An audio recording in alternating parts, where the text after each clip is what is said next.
So today we are going to discuss another industry of secondary chemistry in chapter 3, that is the industrial preparation of sodium carbonate by Solvay process. कि हम किस तरह से sodium carbonate को बनाते हैं Solvay process के through. तो सबसे पहले तो आप ये समझिए कि सोडियम कार्बोनेट क्या चीज़ होती है। सोडियम कार्बोनेट दो तरह से एग्जिस्ट करता है हमारे पास, या तो ये होगा एनहाइड्रस।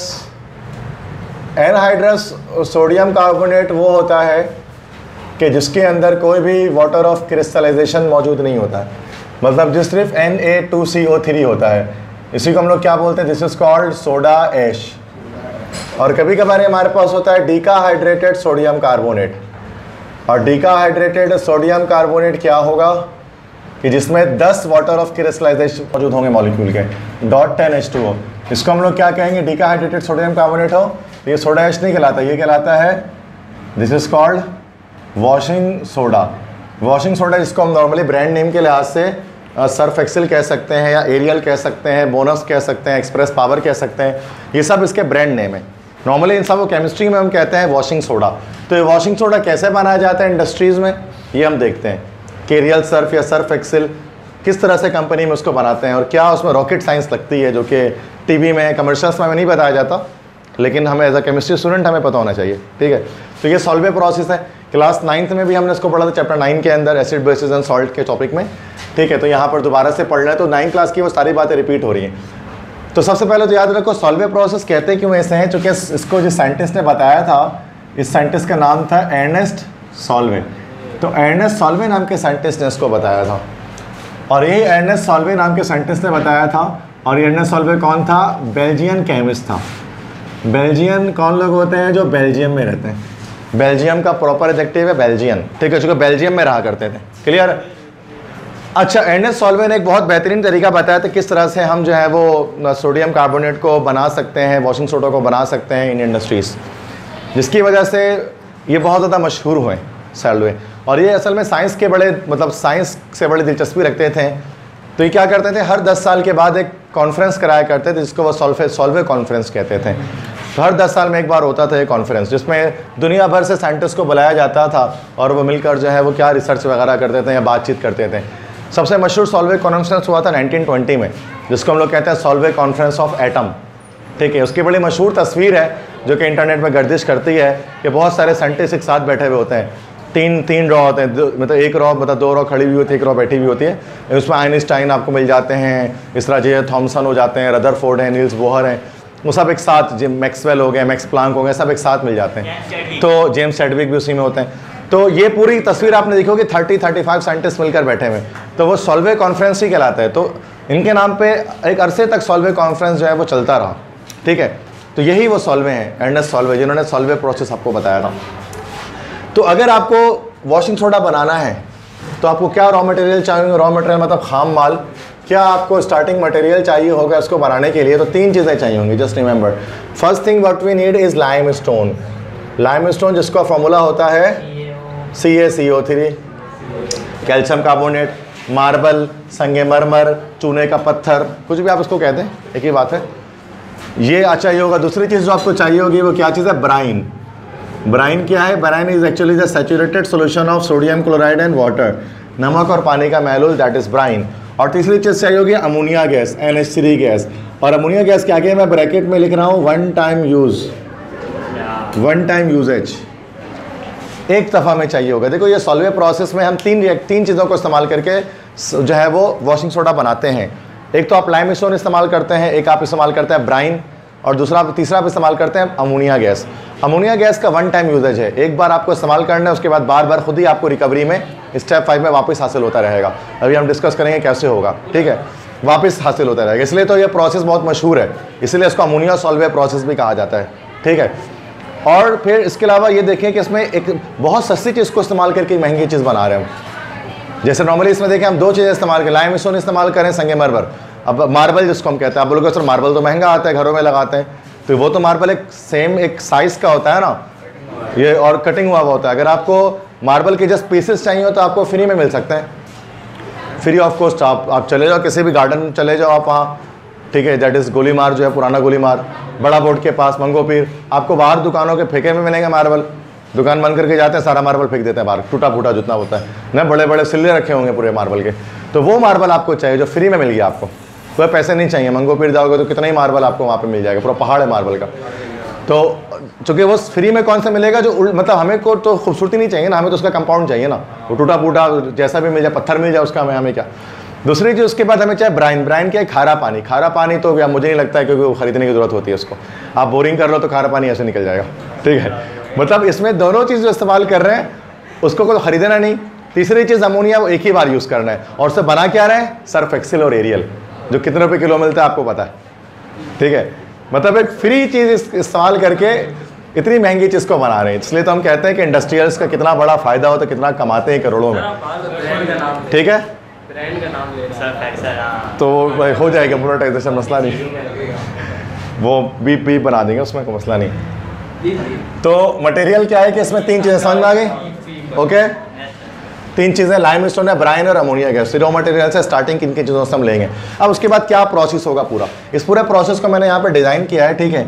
तो यहाँ पर सारे step number 1, step 2, step 3, step number 4 और स्टेप नंबर 5 जो कुछ जहाँ जहाँ हो रहा है मैंने वहाँ डिज़ाइन कर दिया। ये पूरा डायग्राम कहलाता है आपके पास प्रोसेस फ्लो डायग्राम, जिसको PFD हम शॉर्टकट में कहते हैं। जब कभी आप इंडस्ट्री विजिट करेंगे ना, किसी भी केमिकल इंडस्ट्री को आप विजिट करेंगे तो उस इंडस्ट्री के अंदर जो कुछ हो रहा है ना पूरा एक डायग्राम में बना होगा बड़े से, उसी को हम लोग कहते हैं प्रोसेस फ्लो डायग्राम। कि कौन से इक्विपमेंट्स लगे हुए हैं, कहाँ पर लगे हुए हैं, किस किस तरह से जुड़े हुए हैं और कौन सा कंपाउंड किस पाइप से जा रहा है, वो पूरा यहाँ पर हम इसको शो करते हैं।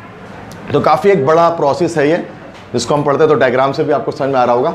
तो यहाँ सबसे पहला स्टेप होता है फर्स्ट टावर में, that is called ammoniating tower. Ammoniating tower में क्या करते हैं? ब्राइन में अमोनिया गैस को मिक्स करते हैं।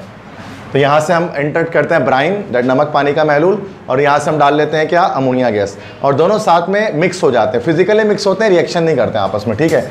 तो मैं ये कह सकता हूँ कि यहाँ पर कि अमोनिया गैस मिक्स हो जा रही है ना, अमोनिया गैस मिक्स हो जा रही है किसके साथ?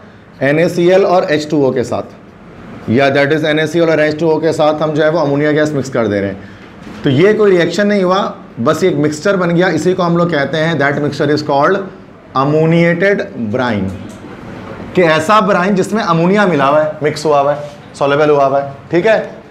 अब ये अमोनिएटेड ब्राइन को आगे हम ट्रांसफर करते हैं सेकंड टावर में, जो that is the biggest and the most important tower of this process, which is called solvate tower. तो सॉल्वेट टावर कहलाता है। अब सॉल्वेट टावर में क्या होता है? अमोनिएटेड ब्राइन के ऊपर से स्प्रे या शावरिंग करवाते हैं, और यहाँ नीचे से हम इसमें कार्बन डाइऑक्साइड गैस डाल देते हैं। अब आप बच्चे बोलते हैं सर कार्बन डाइऑक्साइड गैस कहाँ से आई, ये तो रॉ मटेरियल में था ही नहीं। तो यहाँ पर आप देखें लाइम क्लीन लगा होता है। इस लाइम क्लीन में क्या होता है? कैल्शियम कार्बोनेट को हीट करते हैं। जब कैल्शियम कार्बोनेट को हाई टेम्परेचर पर हीट किया जाता है तो वो बन जाता है CaO और CO2। CaO को तो आप जानते हैं, that is called quick lime. Quick lime बन जाता है, और साथ में carbon dioxide gas. Quick lime को हम क्या करते हैं? तो वो तो हम आगे ट्रांसफर कर देते हैं कहीं और काम में, आगे बताऊंगा कहाँ इस्तेमाल होगा। और कार्बन डाइऑक्साइड गैस को हम इंट्रोड्यूस कर देते हैं सॉल्वेट टावर के अंदर। तो सॉल्वेट टावर के अंदर क्या चीज़ होती है? Carbonation of ammoniated brine. Ammoniated brine में कार्बन डाइऑक्साइड गैस का रिएक्शन करवाते हैं, इसलिए हम उसको सॉल्वेट टावर भी कहते हैं। और समटाइम्स इसी को हम जो है वो कार्बोनेटिंग टावर भी कहते हैं। तो सॉल्वेट टावर और कार्बोनेटिंग टावर ये दोनों एक ही चीज़ें हैं। अब यहाँ पर याद रखो बच्चों, रिएक्शन किस तरह से होता है। ये तीन चीज़ें हैं अमोनिएटेड ब्राइन, और उसका रिएक्शन किसके साथ हो रहा है? कार्बन डाइऑक्साइड गैस के साथ। केमिस्ट्री का एक रूल है कि 4 चीज़ें एक साथ रिएक्शन नहीं कर सकती हैं। मैक्सिमम 3 कंपाउंड साथ में रिएक्शन कर सकते हैं, 4 एक साथ नहीं कर सकते हैं। तो हम किसी एक को हटा लेते हैं, NaCl को हटा लिया हमने, ठीक है, और बाकी चीज़ों को आपस में रिएक्शन करा दिया। तो ये एडिशन रिएक्शन हो गया फर्स्ट वाला। एडिशन होकर मिल गया NH4HCO3 बन गया। NH4HCO3 इस कंपाउंड का नाम हो गया। NH4 हो गया दैट इज अमोनियम, और HCO3 क्या हो गया? बाइकार्बोनेट। तो ये बन गया अमोनियम बाइकार्बोनेट, ठीक है। अब क्या हो गया? अभी अमोनियम कार्बोनेट रिएक्शन करेगा उस चीज़ से जिसने अब तक रिएक्शन नहीं किया। वो क्या था? NaCl। कि H2O NH3 और CO2 तो रिएक्शन कर गया ना, बच गया NaCl। NaCl से रिएक्शन करेंगे, डबल डिस्प्लेसमेंट रिएक्शन होगा, NH4 plus HCO3 minus Na plus Cl minus. तो ये इस तरह से रिएक्शन हो गया। तो क्या बना? NaHCO3 और NH4Cl। तो ये NaHCO3 हो गया सोडियम बाइकार्बोनेट। इसी सोडियम बाइकार्बोनेट को हम लोग क्या बोलते हैं? Baking soda. और ये NH4Cl है जिसको हम लोग क्या बोलते हैं? That is called ammonium chloride. अब ये क्या होता है कि ये दोनों चीज़ें साथ में मिक्स होती हैं, दोनों चीज़ें साथ में मिक्स होती हैं, और मिक्सर को हम लोग क्या बोलते हैं? Sludge. Sludge is actually the mixture of these 2 things, sodium bicarbonate and ammonium chloride. सही है। अच्छा अब क्या होता है? देखो बेकिंग सोडा भी इसी प्रोसेस में बन जा रहा है। स्टेप 2 में बेकिंग सोडा बन जा रहा है। तो जिस प्रोसेस से हम वॉशिंग सोडा बनाते हैं उसी प्रोसेस से हमारा बेकिंग सोडा बनता है, ठीक है। जिस कंपनी में सर्फ एक्सेल और एरियल बन रहा होता है उसी कंपनी में खाने वाला सोडा, मीठा सोडा भी बन रहा होता है, ठीक है। तो ये डिपेंड करता है कि किस चीज़ की नीड है। अगर जैसे मिसाल के तौर पे मार्केट से नीड आ गई भाई हमें जो है वो 500 kg जो है वो बेकिंग सोडा चाहिए, तो यहाँ से इस प्रोसेस से यहाँ से सेपरेट कर लेंगे, ठीक है। तो यहाँ आप देख सकते हैं कि बेकिंग सोडा भी सॉल्वे प्रोसेस में बन रहा है, सेकंड स्टेप में ही बन जा रहा है वो, ठीक है। लेकिन अब मसला क्या है कि वो स्लज बना हुआ है, स्लज से मुराद वो मिक्स है, फालूदा बना हुआ है वो। अब इसको सेपरेट करना है ना, अलग करना है, तो स्लज को आगे हम स्टेप 3 में भेज देते हैं। स्टेप 3 क्या होता है? Filtration of sludge. फिल्टर करते हैं स्लज को, और यहाँ पर एक फिल्टर लगा हुआ है, और एक बड़ा सा एक फिल्टर होता है, उसको हम बोलते हैं rotary drum filter. Rotary drum filter क्या चीज़ होती है? गोल सा बड़ा सा ड्रम लगा होता है जो घूम रहा होता है, ड्रम फिल्टर उसको हम कहते हैं। तो जब वो घूमते रहता है तो क्या होता है, अपने साथ एक कंपाउंड को जो है वो चिपकाते रहता है, मतलब उसमें जैसे कि NaHCO3 उसके साथ जो है वो स्टिक होता रहता है और NH4Cl ब्लेड की मदद से अलग होता रहता है। तो बताओ इस पूरे प्रोसेस में हम क्या करते हैं कि रोटरी ड्रम फिल्टर में दोनों कंपाउंड्स को सेपरेट कर देते हैं। सोडियम बाइकार्बोनेट को भेज देते हैं हीटर के अंदर, और अमोनियम क्लोराइड जो सेपरेट होता है उसको हम भेज देते हैं अमोनिया रिकवरी टावर में। पहले स्टेप नंबर 4 देखते हैं हीटर में क्या होता है। स्टेप नंबर 4 में आपके पास क्या होती है? सोडियम कार्बोनेट की फॉर्मेशन हो जाती है कि यहाँ ये सोडियम बाइकार्बोनेट की थर्मल डिकम्पोजिशन होती है। इसको हम हाई टेम्परेचर पर हीट करते हैं तो ये डिकम्पोज हो जाते हैं, डिकम्पोजिशन रिएक्शन हो रही है, सोडियम बाइकार्बोनेट ब्रेक हो जा रहा है, सोडियम कार्बोनेट, कार्बन डाइऑक्साइड और वाटर में 2 लगाकर यहाँ पर बैलेंस कर देंगे। तो यहाँ पर आपको सोडियम कार्बोनेट मिलेगी। अब चूंकि यहाँ पर ये एनहाइड्रस सोडियम कार्बोनेट मिला है तो उसको हम लोग क्या बोलते हैं? Soda ash. लेकिन हमारे पास जो सर्फ एक्सेल या वॉशिंग सोडा होता है ना, वो क्रिस्टलाइन होता है, 10H2 लगा होता है उसके साथ। तो इसको आगे क्रिस्टलाइज करने के लिए क्या करना है? कुछ नहीं करना, डायरेक्ट पानी में डाल दो। जब आपने उसको वाटर में ट्रफ में डाला, पानी में डाला और नीचे हीट कर देंगे, क्या होगा? सारा पानी उड़ जाएगा और कुछ पानी के मॉलिक्यूल इस NO2CO3 के साथ चिपक जाएंगे। उस पानी के मॉलिक्यूल को हम कहते हैं वाटर ऑफ क्रिस्टलाइजेशन। तो वो 10H2 चिपक जाएंगे तो क्या बन जाएगा? ये वॉशिंग सोडा एमरफस से क्रिस्टलाइन हो जाएगा, ठीक है। तो वॉशिंग सोडा तो बन गया स्टेप 4 के अंदर जो बनाना था। अब फिर वही बात है कि जो सबसे स्टार्ट में की थी कि अमोनिया वापस कैसे हासिल होगा। तो अमोनिया गैस को हासिल करने के लिए स्टेप नंबर 5 है ammonia recovery, recovery of ammonia. यहाँ क्या होगा इस चेंबर के अंदर? 5th स्टेप में NH4Cl जो रोटरी ड्रम फिल्टर से यहाँ आया ना, पहले वो तो यहाँ आएगा, और साथ में लाइम क्लीन से आप जानते हैं एक और चीज़ मिली थी हमें, CaO, quick lime. Quick lime को पानी में डालेंगे, कैल्शियम ऑक्साइड वाटर से रिएक्शन होगा, ये चूना है, नॉर्मल चूना जो ना, सूखा चूना, उसको पानी में डालेंगे तो एक्सोथर्मिक रिएक्शन होगी, हीट निकलेगी और वो बन जाएगा calcium hydroxide, slate lime. Exothermic reaction होता है ना, चूने को पानी में डालते हैं तो गर्म होना शुरू हो जाता है, तो कैल्शियम हाइड्रोक्साइड बनेगा। इस कैल्शियम हाइड्रोक्साइड को भेज देंगे अमोनिया रिकवरी चेंबर में। तो दोनों चीज़ें साथ में रिएक्शन करेंगी, ठीक है। यहाँ पर देखो NH4Cl का रिएक्शन होगा किसके साथ? कैल्शियम हाइड्रोक्साइड के साथ। ये NH डबल डिस्प्लेसमेंट होगा, NH4OH बनेगा और CaCl2 बनेगा, तो कैल्शियम क्लोराइड बन गया, वेस्ट प्रोडक्ट है ये।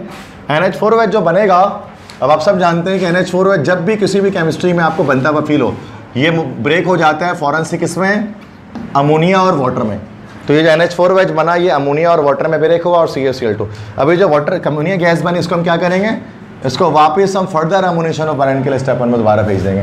तो क्या होगा? ये अमोनिया गैस हमें एक बार तो हासिल करना होगा जब हम कंपनी स्टार्ट करेंगे, खोलेंगे, लेकिन एक बार अगर इस्तेमाल अगर हमने कर लिया, प्रोसेस आगे बढ़ा दिया, खुद ब खुद दोबारा अमोनिया हमें यहाँ प्रोसेस में स्टेप 5 में मिलेगा, जो हम दोबारा फर्दर अमोनिएशन ऑफ ब्राइन के लिए हम आगे ट्रांसफर कर देंगे। आगे बस समझो सबको।